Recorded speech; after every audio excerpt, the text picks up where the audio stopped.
It's such a contrast to what Park was and there. shop. Right. It was so, you know, the dark, dingy mall that was been there for years.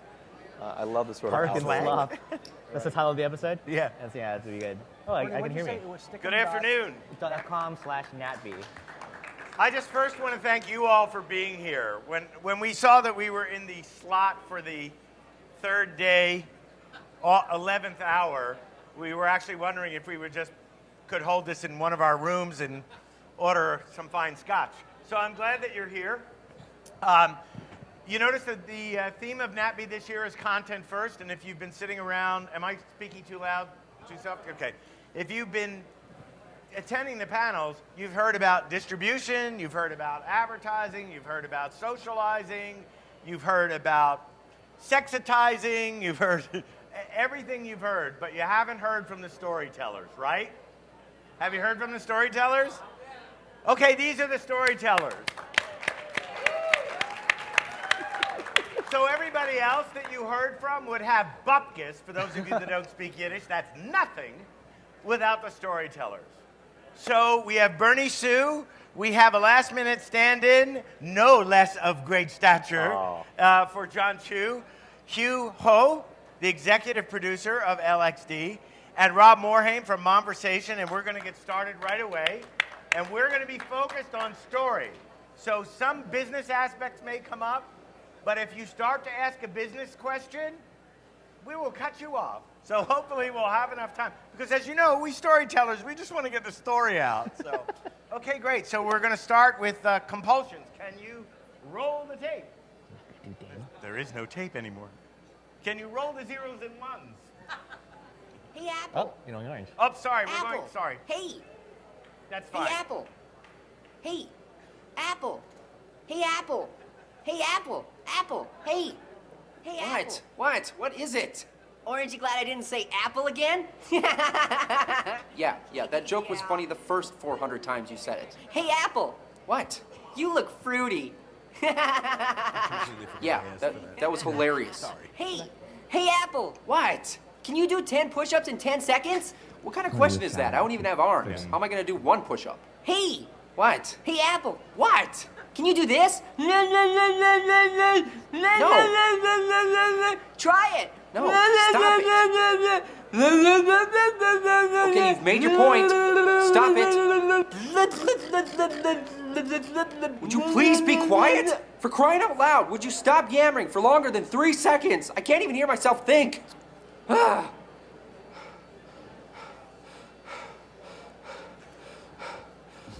Hey, Apple. What? Knife. Huh? Ooh. Oh, I warned you. Ow. Well, that looks like it hurts. Tried to warn him. Hey, Pear. Oh, God. Ladies and gentlemen, the television series that has made everyone afraid to open their refrigerator, and notice I said television series. Annoying Orange, Dane could not be here today. Sorry, Dane Boedigheimer, because he had a death in his family. But Annoying Orange, how many of you have seen it or are aware of it? Okay, then you are duly annoyed. It's a hit, and I'm sorry that we don't have a chance to talk to him about that hit. But you can find Annoying Orange. My favorite one is Miss Pasta when she does the Lady Gaga hit with the special lyrics and then ends up in the hot water. So now we'll move on to Bernie. I'm so sorry, Bernie. It's fine. Okay. I know you're lying. I can tell. It is a gift. Please, do not stop. People keep secrets. Every he and she. Keeping them hidden.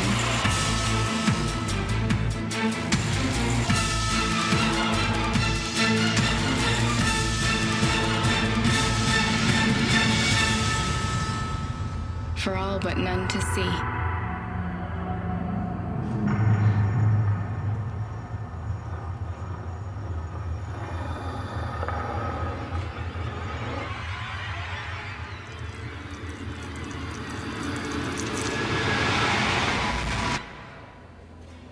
Ladies and gentlemen, Streamy Award winner for writing for Compulsions, Bernie Sue.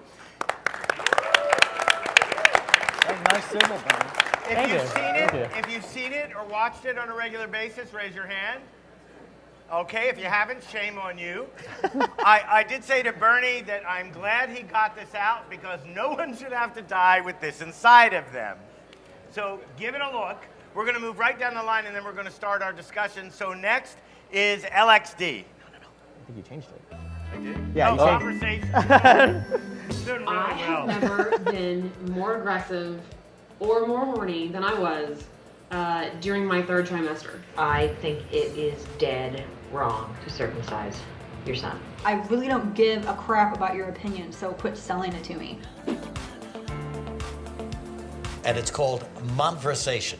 Momversation. Momversation.com. Have you been there? So you were saying earlier that the blog saved your life. How so, Heather?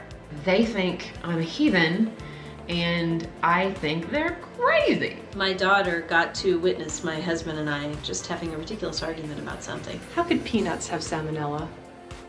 Who pooped in the peanuts?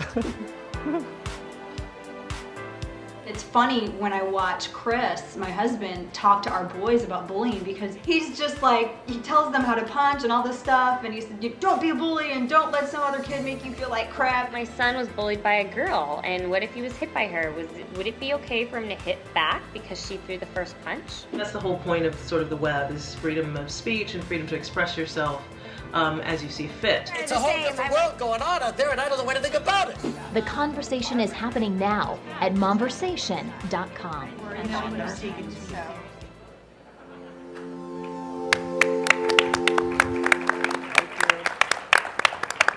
The man that got all the moms talking to each other and the rest of the world, Rob Morhaime. Now we're going to move on to League of Extraordinary Dads.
Nice work, Hugh. So we're going to get right into discussion, but if you're not aware of what's out there, you can see there's an evolution, and we all agree on this, in quality of production, story, performance, conversation that's happening on the web that really didn't happen a year ago. If you need to keep up with this, and believe me, you need to, you should be reading Tube Filter. Mark Husfeld is here. It's how I find out what's going on. That's only my water. Okay, so we started to talk about the differences between producing for television, storytelling over television, and storytelling over another medium, and let's just call it that. This is web series, but truly you are storytelling and you are including the historic, well, let me ask you this. Do the values of storytelling change at all? We'll talk about production process in a minute. Do the values of storytelling change on the web? What do you mean by values exactly? Well, I've always, my belief is that great storytelling is great storytelling and has been since you sat around the campfire, and it's the tools that change. Oh, I'll put it this way. Like, whether you're writing for the web or television, it's like, because it's a series, we're all doing series here, and we're all doing different styles. You saw comedy, you saw kind of a reality, you saw scripted, and the deal of storytelling is still the same. It's like my job as a writer is to get you to that second episode. Like, you can fire hose in all the views to episode 1 or the episode you want to showcase, but the longevity of a series of content, I need to create good enough content on that one episode or the episodes I'm doing to get you to the next ones as well. And that's what television, it's essentially the same. So you still need to be a page turner. Yes, exactly. No matter what your medium. So when we talk about, well, we look at LXD, and I mean, the production values are beautiful, the story is beautiful, the performances are phenomenal, the attention to detail is phenomenal. That's a film. Well, Brian, when John and I first approached the LXD, we looked at the online landscape and all the web series out there, and we knew we wanted to create something different. We knew that we can create something cinematic. And going back to your question about, do the fundamentals of storytelling change no matter what the medium? I don't think so. I think the fundamentals of storytelling, about building characters, about telling stories in, with arcs, with hero journey archetypes, I think those stay the same. How you tell it, I think it's different. Dealing in the short form, you have a more limited amount of time. You obviously cannot get deep into certain characters and deep into storylines. I think those are the differences of how story changes. But, okay, I want to argue with that point with you, because the truth is, you may not be getting deep into characters in the narrative way and in the exchange between the characters, but I don't know how you do it then, because those characters are deep and they're revealed. Mm-hmm. So you're still accomplishing what you might accomplish in say, a longer form. So maybe the challenge is you have to establish character faster. Quicker, yes. Efficiency. Yes. Efficiency would definitely be without sacrificing the depth of character. Absolutely. And in dance, that's the thing about dance also. It conveys a certain amount of emotion. And these dancers are cast members. We don't consider them just dancers. They are actors. They convey these emotions, sometimes without words. If you look at the LXD, we have certain episodes that are straight narrative, certain episodes that are driven by music, certain ones are just dance. We sort of run the gamut of storytelling with dance and movement. Do you think that, first of all, do you think you could have done it? Now, we've talked about windows and alternate distribution and where the series is going to go and the structure of the minutes. We talked about, the sum total being something that you can syndicate to television. But when you are producing, are you thinking I'm producing specifically for the medium with an eye to where it could go later, or I'm telling a story, I have this amount of budget, and this is how I have to tell the story? How are the rules different for and we'll just say the web is for this anchor medium. How are the rules different in how you approach it to create it? Well, I mean, with LXD, we knew we had a shorter amount of resources and time. It's not different in the sense of quality and production. I mean, we wanted to create something cinematic. We did not want to sacrifice in that. And so we created strategies. You have to be just as creative in making the series as in creative in coming up with the story. And so for us, that was our philosophy. Did you hear that? That's really important, because we talked about using RED and production methods that allow you to achieve what you want. Right. So the web series for the LXD, that is the end game. We wanted to create a story that lived online. Now, but we also had consideration of how do we build the LXD brand and how can that extend itself to other platforms? Whether it's TV, whether it's to video games, film. That for us was a consideration. But the series itself was always intended to be for online distribution. It wasn't a backdoor pilot. It wasn't anything like that. And we wanted to create something that was organic to that platform. So we talked briefly about, just as a point of information, the industry kind of waiting for an LXD, somebody of stature looking to the web as a medium. And I think, just from my opinion, that it's actually raised the bar and the possibilities. But you talk about it's deficit financed, which is no different than television. Now we're getting into the business for a minute. But you still have to bring in a series on time, on budget, but the difference is that your audience is available right away, anytime. They're not showing up on a regular network schedule. So it's just, there have to be subtleties. I want to jump to Rob for a second, because your audience, we talk about active audiences. You depend on the audience for the word of mouth to get around about your series. You can market all you want, but it's the social component that really spreads the series. And Momversation is story driven. Those are individual people telling stories. So my first question, other than production and enabling people to become part of the conversation, are you building stars?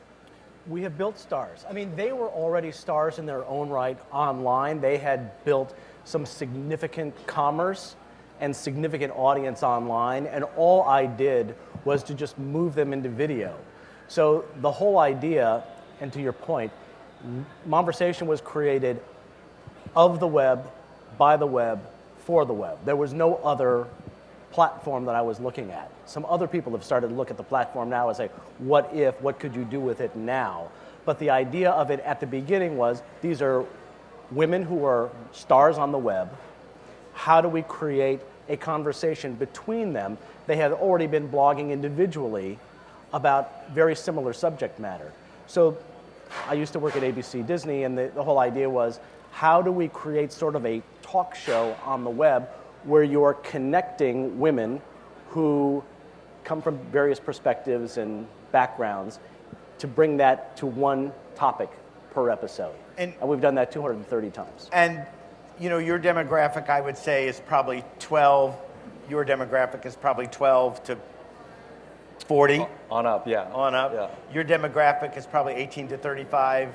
Yeah, I'd say so. It's kind of a highbrow 18 to 35, but yes. Male, female, even split? Even split. Your demographic is what I believe is the most sought after demographic, period, which is women have more influence over purchasing decisions in homes than anyone. Right. And we were very fortunate to already have a sponsor when we hit the ground running. So Target stores had already sponsored the idea, and all they wanted to do was to place a video ad as a pre-roll, and there was no other conversation about how they would influence the content. They did not influence the content at all. So Hugh talked about League of Extraordinary Dancers being a brand, and we talked briefly backstage about what I believe is a story-centric universe. You build the story, and you reach the audience where your audience is living, essentially. And then you extend the brand into different things. So God knows what your brand could be extended in. Perhaps weaponry and, but conversations about extending the Momversation brand beyond where it is. Well, what we did was, I think, sort of the genius move of what we did was I used to work in syndicated television. We replicated the syndication model of television on the web. So if you consider a syndication network is built by various stations in various markets. What I did was, there is a beachfront, which is momversation.com, and the episodes can be embedded on the blogs, and they are embedded on the blogs. It's part of their deal. It's on the blogs of the individual women who are part of the cast. So if you go to deuce.com, you'll see Momversation. If you go to finslippy.com, you'll see Momversation. So it immediately extended the reach of the brand, and that's why we have more than 30 million views. Okay, so syndication, going to you. Yes.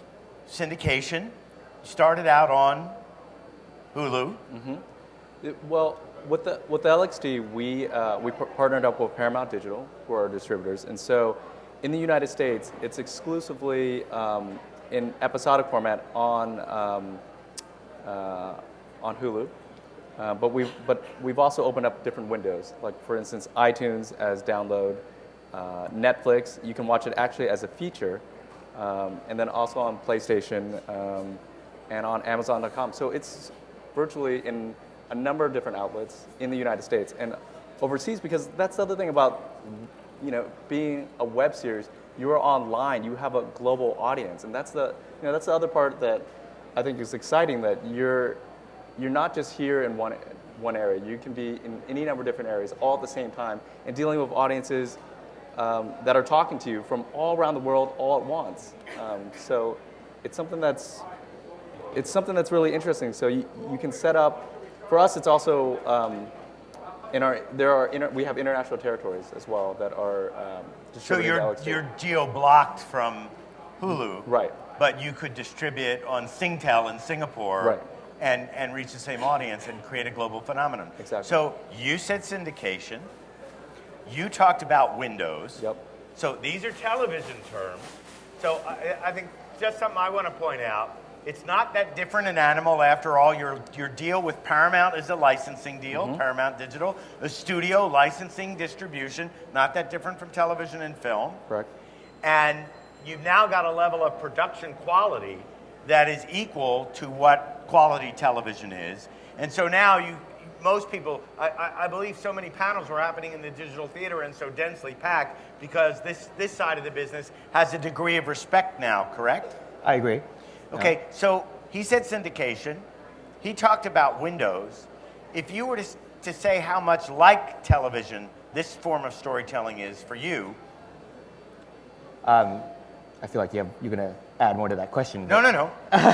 Well, I would say it's the same idea. It's like I need you to watch more than, especially when you're doing something like I would say that Rob's content is more procedural. It's like standalone, in a sense, Clay's content. Also, you could watch one, you could watch them all, you would get a different experience, right? My content, at least for this series, was very serialized. So I absolutely need you to go and watch all the episodes.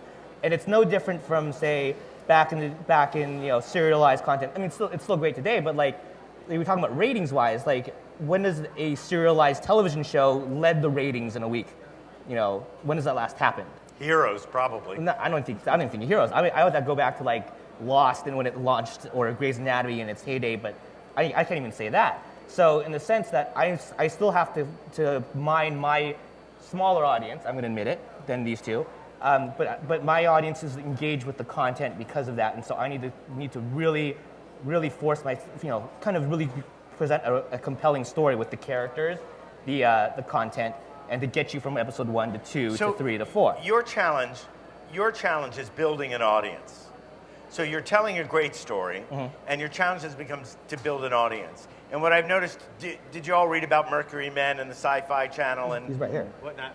Congratulations. Thanks. So these guys it's really interesting because it does remind me what A&E did with Ink. They built their audience 6 months before the show went on the air. They actually went out and grabbed all the fans of tattooing and let them know that this was coming. You guys building your audience, building a conversation, selling merchandise that has a brand feel to it. So even though the story may be great, attracting the audience, you had an audience that was living already, so you aggregated them. Right. You had an audience that basically you kind of knew you could reach because there was a zeitgeist We spent a year from launching the trailer to actual releasing the series. Well, also, So you're adding to your kind of syndication and all these brand extension. Like LXD, they were on the Oscars before the series ever launched. They performed, so they have appearances, which is what I thought you were going to talk about when you talked about LXD's brand extension as a brand. Note, you can't be on anything today. It doesn't matter what your platform is without great marketing. So being able to market, being able to build an audience, being able to build interest, it's so important today to build and maintain a relationship. And even traditional network executives know that right now as they try and master social media. So the first element would be great storytelling, but then you've got to be, maybe this is what's different. If you're Tim Kring, for example, you have NBC as your machine. And that machine runs, some days better than others, that machine runs to market you, promote you, to get eyeballs to the mass medium. If you're Bernie Sue, you don't have that machine. If you're John Chu, you guys have a machine in Paramount Digital because they're interested and they're making this investment. If you're Rob, you go to ABC Disney and say, I've got an audience. I'm coming to the table with an audience. So do you think... I had a 700-pound gorilla, though. I had Target. So Target said, we have business with you, ABC. We have business with you, Oprah.com. We have business with you, NBC.com. We have business with you, TLC. Put this content on your website. So that's what happened. So now my question to you is, in the old system, a traditional storyteller or a writer wrote, a showrunner ran the show, and there were other people in different divisions. Do you guys need to be storytellers plus businessmen? When you're producing, you had freely admitted that you think about the brand. I think you so have does to. it take more to be us today than maybe it used to? Look, I'm sorry. No. You know, back in the early days, that's what they did. I mean, the television producers of the 50s and 60s went out and got sponsors. Cigarette companies were sponsoring the television shows. Those producers were out there getting those. We are doing the same thing. We have to have a lot of different hats on. I mean, there's the talent hat, there's a producing hat, and there's the business hat. So you have to be Jerry Bruckheimer before you've got to do all things. You don't come up in the world the same way, except that, did you go to film school? Technically. Did you go to film school? I did, yeah. Yeah. So here's the thing. While there's a lot of storytelling going on the web, there's not a lot of mentoring of new storytellers going on. And quickly, what happened over the last 2 years is the great storytellers and the great content, you talked about this, raising the competitive bar, and the content became literally more valuable because of people who were good storytellers. Absolutely. It's like what Rob just said. You have to wear many hats to be successful in this space. And, you know, for instance, on our Facebook and our Twitter account, John and I run that. There's nobody else. We may have like this big studio behind us, but it's literally at 4 a.m., at 6 a.m. If you're seeing a tweet, that's us. That's us, right? You know. Both Facebook and Twitter. It is either you or yes, John. Both Facebook and Twitter. It's John or I. That's it. There's nobody else. You know, you did. And we want to have this direct conversation with our audience. We want to engage in that meaningful way. It's not, you know, it's not somebody. We care so much about the project and so much about the series that we want to have that direct relationship. You know, what we've discovered, I mean, Frank earlier plugged The Conspiracy for Good, which is, I'm working on with Tim Kring, and our audience treasures the fact that they are valued. And the most successful brands today are brands whose audiences think they influence them and own them. Is that your experience is that a difference, a significant difference? Because you're working in a naturally two-way medium, a social medium? I agree. Yeah? Yeah, I always say that the end of one of my episodes is the beginning of the online conversation. It was never meant to be you watch it and then you went away. That's the start of the conversation, and that's why people start commenting back to the women, and the women who are on the series comment back to them. So absolutely, I absolutely agree with Rob's point, and that's, you know, we come from that philosophy of the narrative, the storytelling is not just within the episode, it's not just within the film, it's everything. It's the entire experience. For us, it's the adventure. Whether our tweets are part of the narrative, our Facebook posts, it's part of the experience of, you know, it's not just marketing, because you're getting your audience excited about it. You're telling them, hey, we're on set, we're doing this at the moment. We are bringing them along this adventure from the beginning all the way to the end. After they watch the episode, they can talk to us, they can live chat with us, and that's the sort of experience that this online space allows. That's never been done before. Well, I mean, what they're both saying is that essentially, like the kind of theme of the conference, it's about content. All those things are content. They're not technically part of the web series, but they all are content connected to that. It's context. Yeah, content. It's content exactly. and context. So the interesting thing to me here is that, first of all, you're valuing your audience.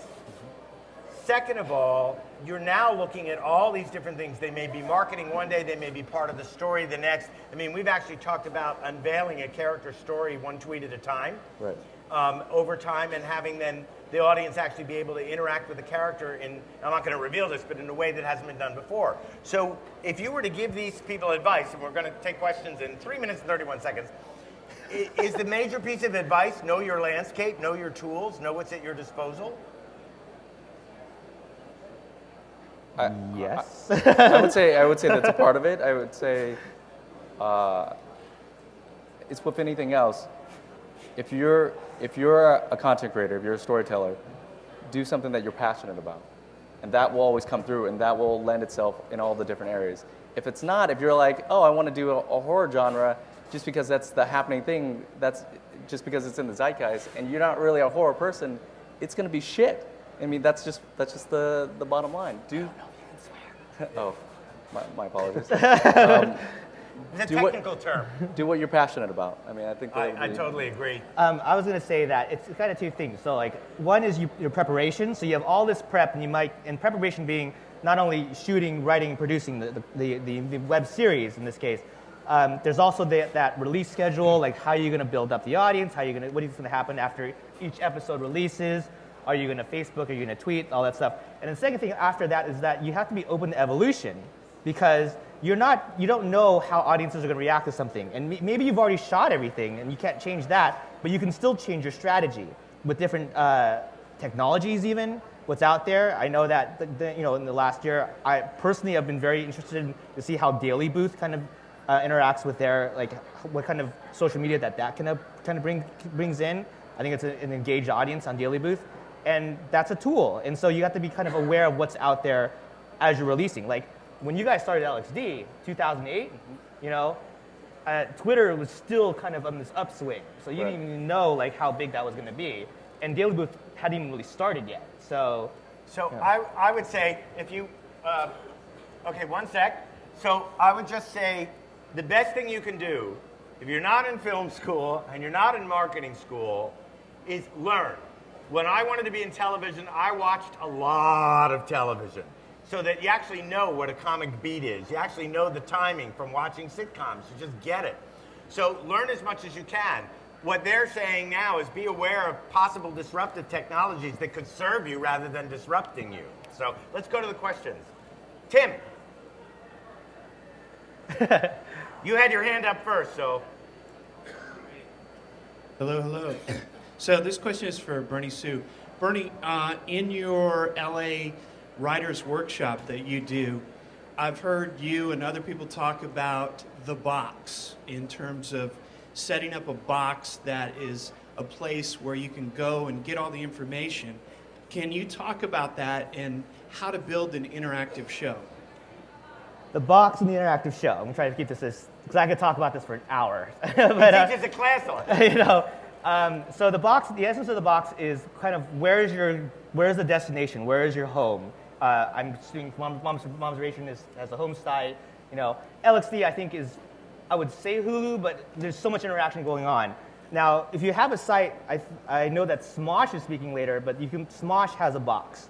You go to smosh.com and you see everything that they do, and you can kind of build your story through that point of view. And I'm trying to remember the second half of the question. I'm sorry, Tim. Oh, so again, it goes back to awareness. It's like, if you look at one of the gold standards of web series in the generation, it was Lonely Girl 15. That show is so much more than the pretty girl who speaks to the camera. It is an engaged, interactive show that had a long-term story that they've planned out, that they would have content daily, they would have videos and vlogs that serve the main story, they didn't have Twitter then, but they would have MySpace and kind of email chains to kind of serve the other parts of the story to encourage audience engagement. For example, they would say, a character would go, I need the audience to email somebody, bring them in, and this is on the homepage. I don't mean to interrupt you, but now you're getting into ARGs. Yes, but it's essentially still storytelling. It's kind of different than a linear web series, which is not to say that something can't jump into an ARG. With Conspiracy for Good, we started linear, we jumped into an ARG, we jumped into an augmented reality, and into a locative game. So to Hugh's point, it's a brand that has many extensions. So I think what you're asking is, what's right, and how do you consider the story-centric universe what you're going to do? And that, I think, is more appropriate to the audience, and the audience is appropriate to the story. But he teaches a class, so you should look it up and take the class. You had your hand up, yes? Run! Got 8 minutes and 32 seconds. Keep your question brief if you can. Hey, Dan Piak from ComScore. I got a quick question for Bernie and Tway. You guys have really high production value, and can you speak a little bit to the budgets that you had and how you managed to work within what were probably constrained budgets? You go first. For us, here's the thing. With the web series, we knew we only had a certain amount of budget, but we didn't want to sort of sacrifice on the production value. So there's certain things that we did in terms of looking at it. You know, we shot on the Red camera. We brought together a team. You know, both John and I went to USC Film School, so we had friends, and we knew who could be vested in the project, and we knew that anybody that we had to get on board. Actually, let me give you an example. We actually don't, when we refer to the LXD casting group, we say the LXD family, because that's what we try to push upon the fact that we're doing this all together. And that's the only way that you can do something like this, is to put together a team that believes in exactly what you're doing, you know, that are the best at each of the different roles, whether it's our gaffer or if it's our DIT. We brought together this hand-selected team that can push and execute John's creative vision in the LXD. I would totally agree with that.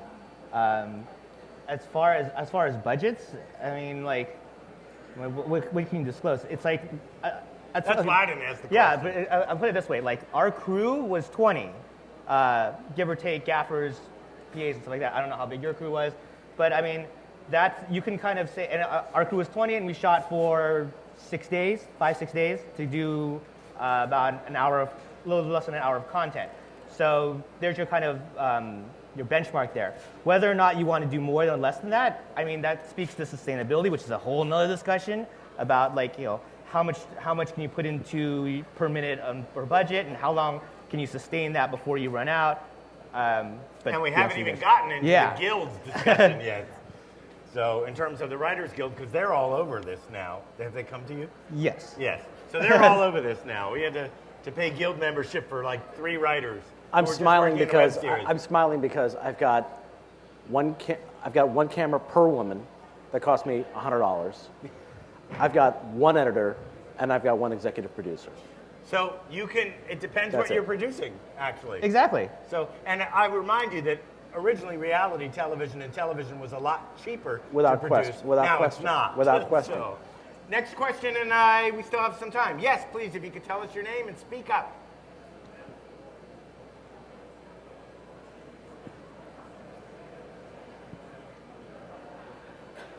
Hi, it's Mariana, and I promise Bernie I'm not going to ask anything too controversial. Oh, no. So, I'm just wondering, since music is such an integral part of storytelling, at what point it comes in for you, right? Is it, right from the very beginning, or as you are shooting? Just wondering how the process is, right? Because the characters... I'm going to answer that. I'm really curious to hear what you guys say about it, too, because you have very different shows. For music, for us, like, our music was completely custom composed to the show. Granted that these are produced tracks that, you know, if those of you who know music production can understand that producing a track of music is an intensive process and it takes time. We thought, because we wanted to create the best show possible with high quality production values and music in post and sound and music, we wanted to put some effort and money into producing some quality tunes for us as well, and potentially monetize that later. But to be honest, we haven't. But it's there. It's there for us to use. And so, yes, they were produced tracks from a composer with their team, and there she was, you know, with the director marking cues in the film and the episodes, going, we want to hit this mark, hit this mark, hit No this mark. different than TV. Yes, exactly. But I want to hear what they say. Well, for us, as a dance series, music is an incredibly important part of the show. And going back to your question, we shoot fast. I mean, we shoot episodes in a day and a half, and we shoot on location. And that's sort of a part of the strategies of getting a higher production value with less resources. But with regard to music, our choreographer, because we're shooting so fast and we're prepping so quickly, our choreographers come up with temp music so that we can do the dance routines. And then we bring on a composer to do original compositions, and we find tracks that are either produced for us or tracks that we can license that fit the pieces.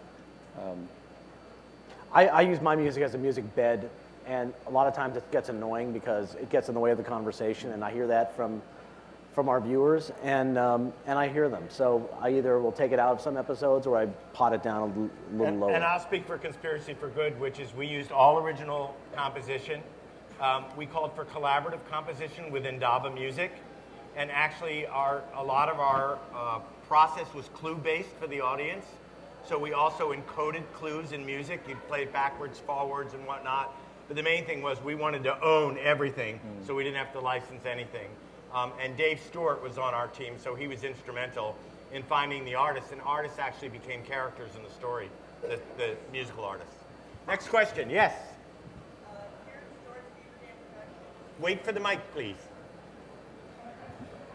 Hi, Karen Stortz, Beaver Dam Productions. How do you deal with things that are normally big expenses for a production, such as your insurance and legal issues? Well, we dealt with insurance and legal issues. Honestly, our insurance wasn't that high. If I remember correctly, I'm not the line producer, so I don't remember this on the money, but it was a couple grand to get insurance. But I think that's an important part of it. I mean, you hear a lot of shows that kind of just run and gun, they don't need it. I understand it's great if you can pull that off, but I think for us, like we had intense scenes with torturous things, like, we kind of had to. And it was just part of the story, like we needed to do that. We couldn't skimp on insurance. But insurance was certainly not the back-breaking part of the production. Hugh? Insurance wasn't that much of it. I mean, we had our production insurance, and what we do on our series is, in terms of, we don't do a payroll, we actually do 1099s, and so we get our own separate workers' comp, which allows us to bring on volunteers, which allows us to do a number of different things that sort of help the budget.